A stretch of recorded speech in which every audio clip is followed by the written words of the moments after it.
Problems like these always have really cumbersome, long explanations, so instead of writing it out, let's just record a video. So ultimately what we're looking for is the probability that at least one of events A or B occurs. So it could be A occurs, B occurs, or they both occur. You think of the four different outcomes that are possible. Either they both occur, just A does, just B does, or neither occurs, right? This would be both, this is just A, this is just B, this is neither. Now if we're looking for the probability at least one of them occurs, that would be these three things. We can get that by basically finding out what's this and subtracting that from 1. So when we're finally done with this, it's going to be 1 minus the probability that they both don't occur. So not A times not B. So if we know what not A is and what not B is, then we can just multiply them together, subtract that from 1, and we'll get the sum of all of these ways that at least one of them could occur. So now let's look at those events individually. So we set up a little grid, A and B. Do they occur, do they not occur, yes or no? First statement that they tell us up here is the probability event A does not occur is 0.65. So this is 0.65, which means the probability that A does occur would be 0.35. So at this point we have not A, which is 0.65.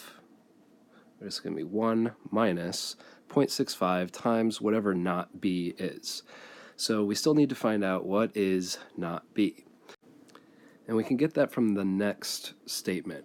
So it says the probability that event A occurs and event B does not occur is 0.14. So that is describing this outcome right here, 0.14.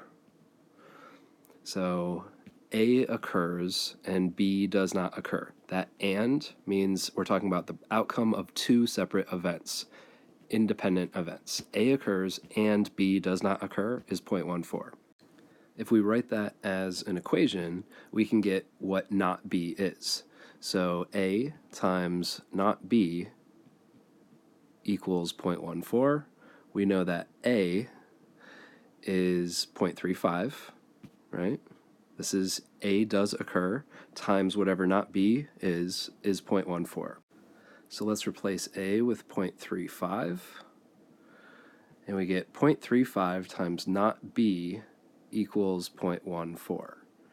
Now we can solve for not B if we divide both sides of this equation by 0.35. When we do that, we see not B equals 0.4. So now we know not B is 0.4, that would mean B is 0.6. What we ultimately needed was right here. It was 0.4. So we plug it in this equation. 1 minus the probability of not A is 0.65, the probability of not B is 0.4. So the product of 0.65 and 0.4 is 0.26. 1 minus 0.26 equals 0.74. So C is your answer.